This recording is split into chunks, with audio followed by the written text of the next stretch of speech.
भारत में जो लोग भी छोटा बिजनेस चलाते हैं उनके लिए जीएसटी शब्द एक साथ उम्मीद भी जगाता है और सिरदर्द भी बन जाता है ना। देखिए, ये जो बड़ा टैक्स रिफॉर्म आया था, इसने वादा तो किया था कि सब कुछ एकदम सिंपल हो जाएगा, पर सवाल ये है कि क्या सच में ऐसा हुआ है। तो चलिए आज इसी गुत्थी को सुलझाते हैं और देखते हैं कि छोटे कारोबार के लिए जीएसटी आखिर है क्या, एक दोस्त या एक दुश्मन। और देखिए, ये जो बात कही गई है ना, ये सीधे मुद्दे पर आती है।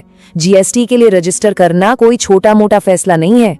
सोचिए, एक तरफ तो ये एक कानूनी पहचान देता है, बिजनेस के लिए नए दरवाजे खोलता है, पर दूसरी तरफ ये बिल्कुल वैसा है जैसे टैक्स डिपार्टमेंट को अपने ऑफिस में कुर्सी देकर ये कहना कि आइए हमारे हर एक फाइनेंशियल मूव पर नजर रखिए। तो जरा एक बार पीछे चलते हैं और जीएसटी के पीछे के उस बड़े आइडिया को याद करते हैं। असल में मकसद था VAT, service tax, central excise, इन सब पुराने और उलझे हुए टैक्स के जाल से छुटकारा पाना।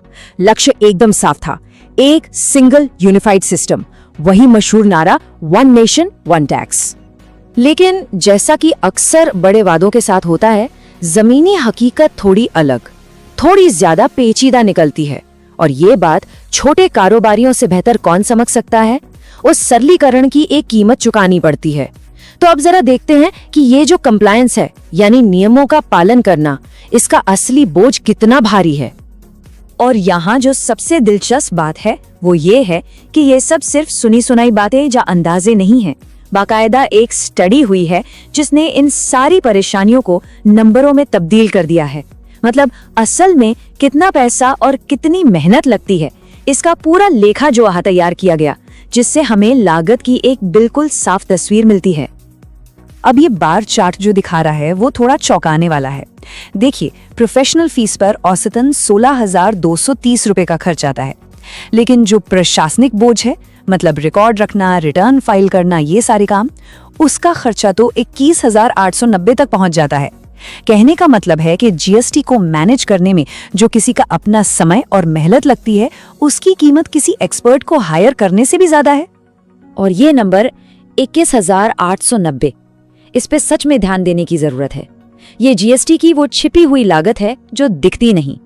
ये सिर्फ वो टैक्स नहीं है जो सरकार को जाता है, ये वो भारी भरकम अंदरूनी संसाधन, समय और एनर्जी है जो एक बिजनेस को सिर्फ सिस्टम में बने रहने के लिए खर्च करनी पड़ती है। और ये चार्ट एकदम साफ साफ दिखाता है कि सबसे बड़ी लड़ाई आखिर है कहाँ। 62% कारोबारियों के लिए सबसे बड़ी चुनौती है नियमों को समझना। मतलब बात सिर्फ फाइलिंग की नहीं है, बल्कि उन जटिल नियमों के जाल को सुलझाने की है जो लगातार बदलते रहते हैं। ठीक है, तो हमने चुनौतियां तो देख ली, अब जरा एक्शन की बात करते हैं। चलिए देखते हैं कि ये जो रजिस्ट्रेशन की प्रक्रिया है, ये असल में काम कैसे करती है और इसे बिना किसी परेशानी के कैसे पूरा किया जा सकता है। अब देखिए, यहाँ पर दो बातें समझनी बहुत जरूरी हैं। एक तो है कानूनी मजबूरी, मतलब जो करना ही करना है, और दूसरी है एक स्मार्ट बिजनेस स्ट्रैटेजी। कानून कहता है कि अगर किसी का टर्नओवर 40 लाख गुड्स के लिए या 20 लाख सर्विसेज के लिए इससे ज्यादा है, या फिर वो दूसरे राज्यों में सामान बेच रहे हैं, तो भाई रजिस्ट्रेशन तो करवाना ही पड़ेगा। लेकिन मजे की बात यह है कि कई बिजनेस अपनी मर्जी से भी रजिस्ट्रेशन करवाते हैं, और इसकी सबसे बड़ी वजह है आईटीसी, यानी इनपुट टैक्स क्रेडिट। इसे ऐसे समझिए, जब भी कोई अपने बिजनेस के लिए कुछ खरीदता है और उस पर जीएसटी चुकाता है, तो वो पैसा बर्बाद नहीं होता। रजिस्ट्रेशन के बाद वो एक क्रेडिट बन जाता है। ये बिल्कुल एक ऐसे बैंक अकाउंट की तरह है जिसमें रखा पैसा भविष्य के टैक्स चुकाने के काम आ सकता है। मतलब ये असली पैसा है जो वापस जेब में आता है। तो ये जो प्रक्रिया है, जो सुनने में काफी जटिल लगती है, वो असल में 3 सीधे साधे स्टेप्स में बटी हुई है। सबसे पहले टीआरएन मिलता है, फिर मुख्य फॉर्म भरा जाता है और आखिर में होता है आधार ऑथेंटिकेशन, जिसने आजकल पूरी प्रक्रिया को बहुत तेज कर दिया है। रजिस्ट्रेशन के दौरान एक बहुत ही बड़ा और अहम फैसला लेना होता है, एक ऐसा फैसला जिसका असर बिजनेस पर लंबे समय तक रहता है। और वो फैसला है कि कौन सी स्कीम चुनी जाए, रेगुलर या फिर कॉम्पोजिशन। ये टेबल दोनों स्कीमों के बीच का फर्क बिल्कुल आईने की तरह साफ कर देती है। रेगुलर स्कीम में ग्राहकों से जीएसटी लिया जाता है और आईटीसी का फायदा भी मिलता है, जो खासकर B2B बिजनेस के लिए बहुत जरूरी है। वहीं दूसरी तरफ कॉम्पोजिशन स्कीम छोटे रिटेलर्स के लिए है। इसमें वो अपनी जेब से एक फ्लैट टैक्स देते हैं, लेकिन उन्हें आईटीसी का फायदा नहीं मिलता।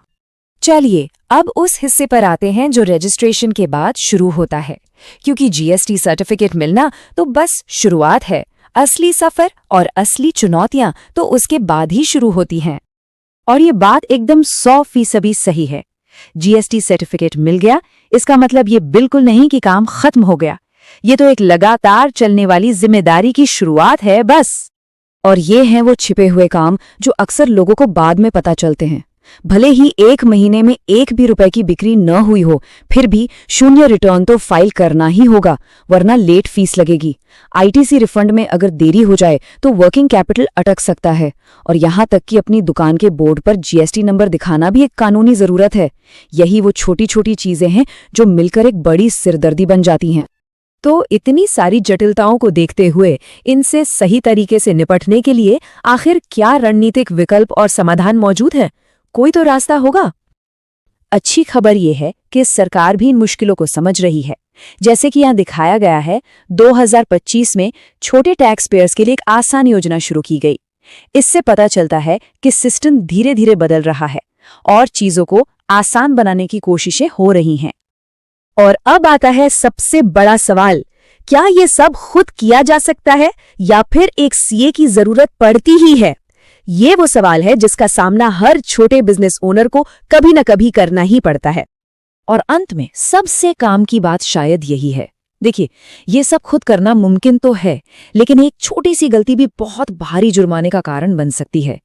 जमीनी हकीकत यही है कि एक प्रोफेशनल की फीस चुकाना अक्सर सरकारी पेनल्टी चुकाने से कहीं ज्यादा सस्ता पड़ता है।